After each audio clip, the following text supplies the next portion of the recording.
2025 is going to be a big year for Netflix movies, and it looks like the streaming platform is saving its most exciting feature releases until last.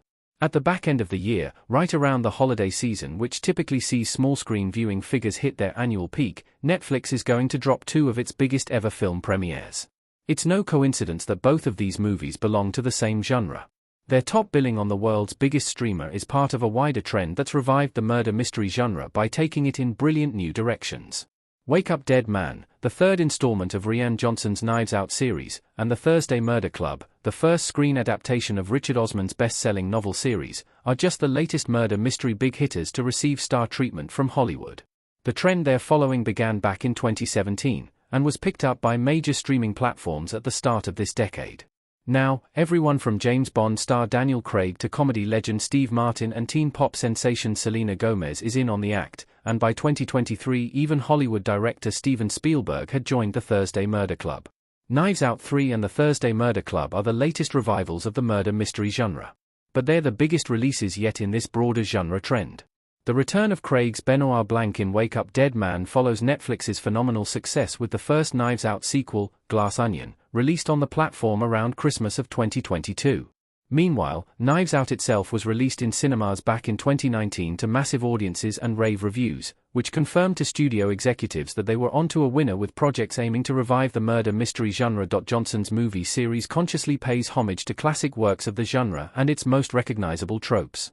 In this way, its success demonstrates beyond doubt that traditional murder mysteries once again have mass appeal for both big and small screen audiences, as long as they are presented in innovative and exciting forms. This balance between nostalgia for the murder mystery genre and creative innovation is what those adapting the Thursday Murder Club will be hoping to achieve. They include Home Alone director Chris Columbus, Steven Spielberg on production duties, and a raft of A-listers fronted by Helen Mirren and Daniel Craig's fellow Bond actor Pierce Brosnan. Osman's story is also set in a retirement village, which follows a common trope among the current trend of mystery genre revivals on streaming. Ted Danson's Netflix sitcom Man on the Inside features an amateur detective infiltrating a retirement community, while two of the three main characters in Steve Martin's Hulu series Only Murders in the Building are essentially retirees. Kenneth Branagh's Murder on the Orient Express started this trend in 2017. Before Branagh's box office triumph, the genre appeared to have gone stale. Tracing this trend of movies and TV shows reviving the murder mystery genre back to its origins, it's clear that the success of Kenneth Branagh's Murder on the Orient Express in 2017 has a lot to do with it. Branagh certainly went out on a limb with the project, directing and starring in the fourth different English-language version of Agatha Christie's classic Hercule Poirot novel. For a start, it was initially hard to imagine Branagh himself as the legendary detective, especially after another British actor, David Suchet, had made the character his own during a 13-season, 70-episode run of Poirot mysteries on UK television. Then there was the danger of inviting a host of Hollywood stars such as Penelope Cruz, Johnny Depp, Judi Dench and Willem Dafoe to dress up in period costumes for a highly stylized genre piece.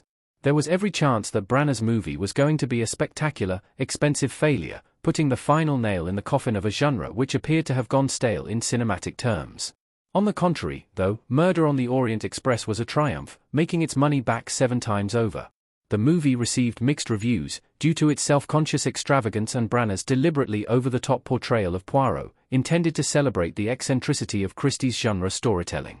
Yet it was precisely these aspects of the film that proved a hit with audiences, demonstrating to movie and TV bosses that classic murder mysteries could be on their way back in a big way.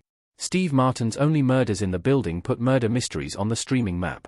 It was the first major murder mystery series made for streaming.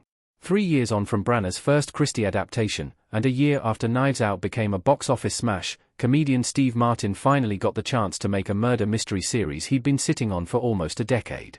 Admittedly, Martin's comeback show Only Murders in the Building wasn't the first new mystery series to make it big in the last decade, with the BBC's adaptation of J.K. Rowling's Cormoran Strike becoming a sleeper hit on Cinemax around the turn of the decade.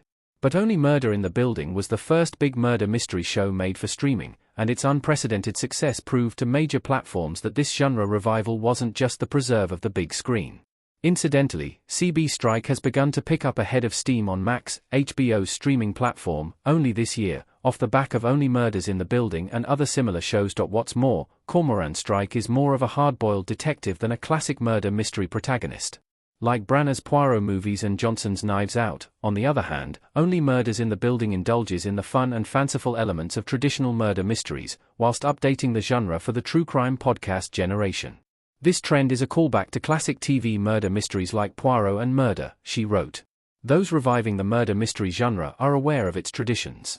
A key aspect of today's best murder mystery revivals is their self-awareness, which allows them to poke fun at themselves and the genre with a knowing wink to the audience. Nevertheless, this self-awareness is also a mark of respect for the genre's traditions. Many fundamental elements of Knives Out, Only Murders in the Building and the Thursday Murder Club pay homage to the tropes of classic murder mysteries.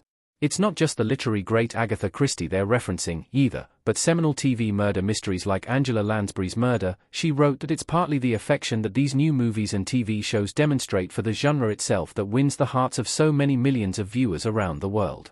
The murder mystery genre never really went out of fashion, and Osman's novel series has proved that it's more popular than ever. As long as the mystery is well written and handled with care, there'll always be an audience for it. Netflix will be hoping that, in streaming terms at least, 2025 will see a bigger audience for the genre than ever before.